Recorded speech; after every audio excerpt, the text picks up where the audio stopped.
This is Think Out Loud on OPB. I'm Dave Miller. The Tualatin High School Co-Ed cheer team entered this competition season with the pressure of defending the state title they won last year. They handled that pressure and then some. They repeated as state champions last month, and then just a week later, they tumbled and jumped and pyramided and cheered their way to a national title. Elizabeth Klups is a senior on the cheer team. Crystal Corona is their coach. They both join me now. It's great to have both of you on the show, and congratulations. Oh my goodness. Thank you so much for having us. Yeah. I want to start with a little bit of audio from the Nationals in Anaheim about a week and a half ago. This is the announcement of your win. 2026 USA Spirit National Champions are Tualatin.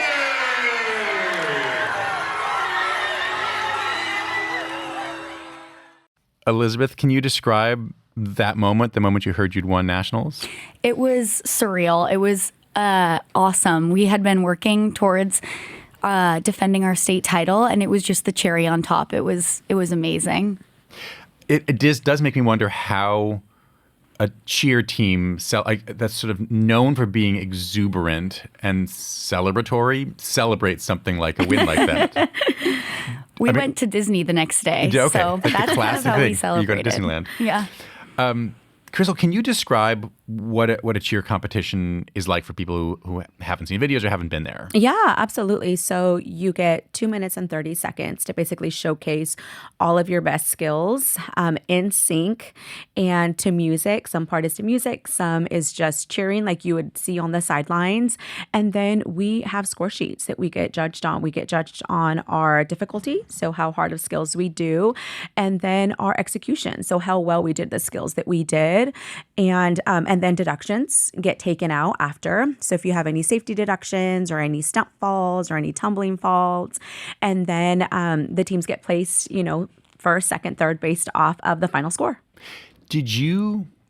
How were you feeling after the team was done and before the announcements were made? Did you have a sense that your team had won once again? Well, Nationals is very different because it's a 2-day event. So the first day is prelims, and we're just trying to make it into finals. So the top 50% of the teams will make it into the final round. And then in the final round, your scores start all over again. So it's anybody's game. But you do the same routine. The exact same routine. But maybe you had a really good day the day before and not as good. Well, it was funny because prelims, we actually didn't have that good of a day because we had to change our routine from Oregon to Nationals. There were a lot of little mistakes and a lot of kids that had never competed at the national level. It's so different. And so I knew that day one was not going to be our best. I was hoping for that because I said, I know my team day two will come out and kill it. And they absolutely did. So day two, when we made it into finals day two, we compete in the placement that you came out of prelims in. So if you placed first in prelims, you compete last. So we got to see everyone in our division before us. So when it was our turn to go, I said, okay, it's on. They're going to do it. And they did phenomenal. So after that, it's like, okay, we knew we were in a really good spot.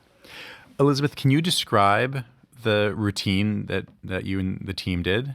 Yeah. Well, we start off with co-eds, which is one-manning each of our flyers up to an extension level, which is pretty hard for Oregon. Wait, and then I've gotten a little bit confused already. Putting the flyers to the extension level? Which is above, like raising your hands above your head. Okay.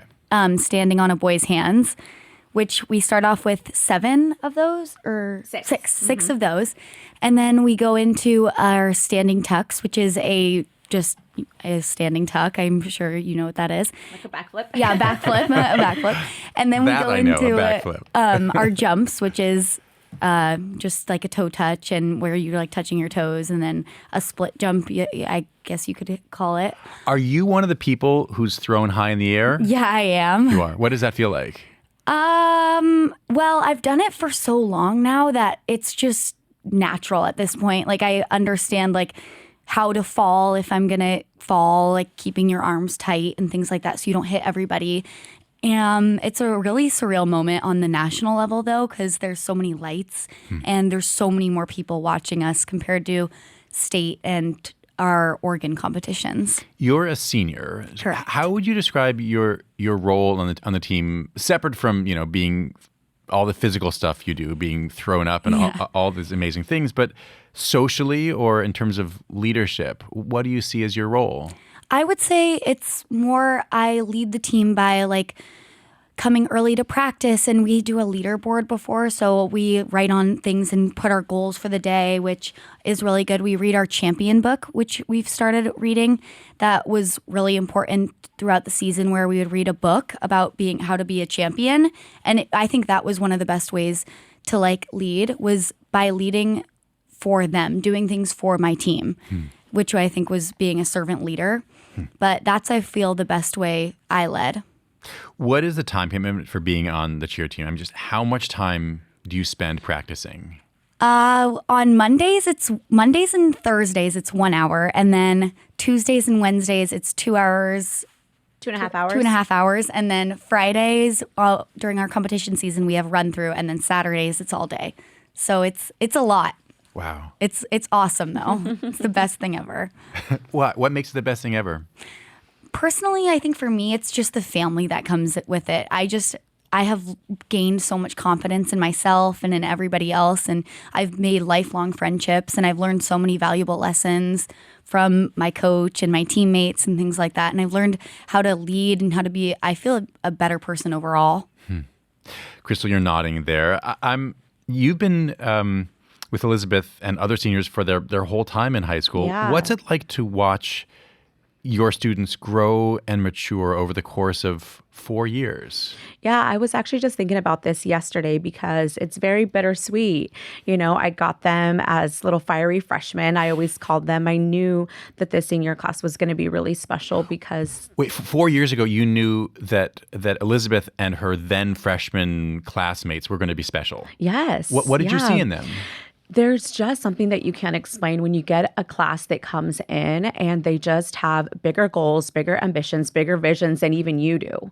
It's like they knew that they were going to help me take this program to new heights. And I was only going into year 2 of coaching the program when Elizabeth and her class came in as freshmen. And they just lit a fire under me that I was like, okay, they're going to do something really special here during their time with us. And they absolutely did. They just surpassed all my expectations of them.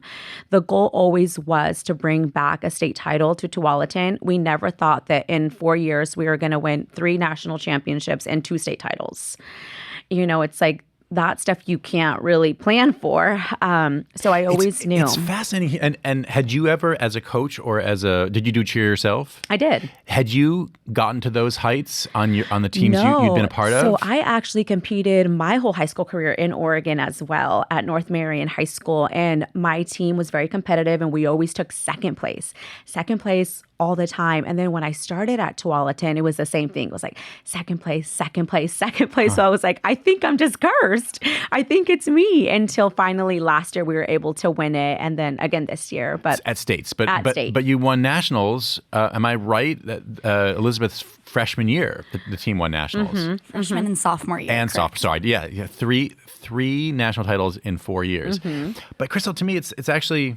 It's beautiful and I guess surprising that what you're saying, that it is your students who showed you what was possible. Often I think we hear about these super driven coaches who turn their kids into champions. But you're saying your kids were sort of champions to be. Yeah. You saw that and you helped them become what they were on their road to becoming. 100%, because the kids before them, we had just gotten out of COVID, right? So they had done nothing for a whole year. And my first year at Tualatin, it was really trying to figure out, okay, how do we get kids active again? How do we get kids away from their screens and wanting to be a part of something? So that first year was really hard. It was trying to navigate that, figure that out. And then when they came in as freshmen that next year, it was like a whole new day. They were like, okay, we're doing this. Let's go. We've been sitting for way too long, not doing anything. We're ready. And I was like, okay, yes, we're doing this. If you're just tuning in, I'm talking right now with members of the Tualatin High School Co-Ed cheer team. They recently won the state and national championships. Crystal Corona is the team's coach. Elizabeth Klups is a senior on the team. Elizabeth, you said that you've learned a lot from Crystal. What have you learned? So many life lessons. To arrive early for things like practice and things like this. to just treat people with the way I want to be treated, to have confidence in myself and everybody around me, and to how to work as a team. I've learned so much from Crystal. Like she has been really, truly, she says that we were the ones that came with fire. I believe that she was the one that lit a fire underneath us and got us to believe in ourselves and be able to finally have the confidence to go and win and to be able to do what we do. And I think that's what the best part about it is I've gained so many lifelong friendships, and I've become so much more confident in myself and my skills, and I've just became an athlete that I didn't know I was capable of being. How much of what you just described do you think is just going to be a part of who you are as you move into college and adulthood? I mean, as even separate from cheer. I guess I'm just wondering how much of this is just a part of you now. I think it's lifelong. I think I will be forever. Hopefully, I hope forever. I hope it's forever that I remember this moment, remember winning and being able to have opportunities like this because of the coaches and the staff that we have at Tualatin. It's really special, and I think that I will hopefully be doing this forever. What does work mean to you at this point? That's a hard question. I would say just working, I would say being the best you can be and having the best attitude when it comes to things. I think that's one of the biggest lessons I've learned is attitude makes everything. And if you come into practice or in life with a bad attitude, you're going to go out like that.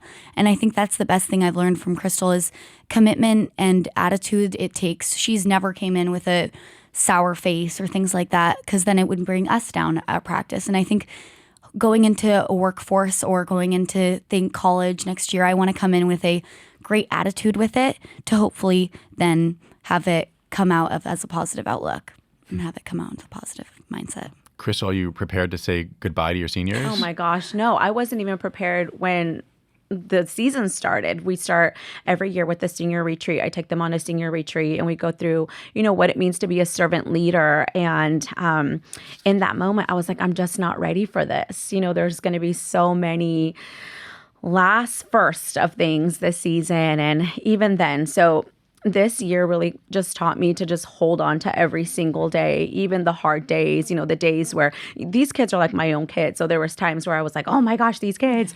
But, I always left being like, I'm going to treasure all the moments with them, the good ones, the bad ones, because I knew my time with them was coming to an end. And so I've been slowly preparing myself, but I'm still not ready to let them go. Elizabeth and Crystal, congratulations and thanks so much. Thank you so much for this opportunity. Crystal Corona is the coach of the Tualatin High School Co-Ed cheer team. Elizabeth Klups is one of the seniors on the team. They are state and national champions. Thanks so much for tuning in to Think Out Loud on OPB and KLCC today. I'm Dave Miller. We'll be back tomorrow.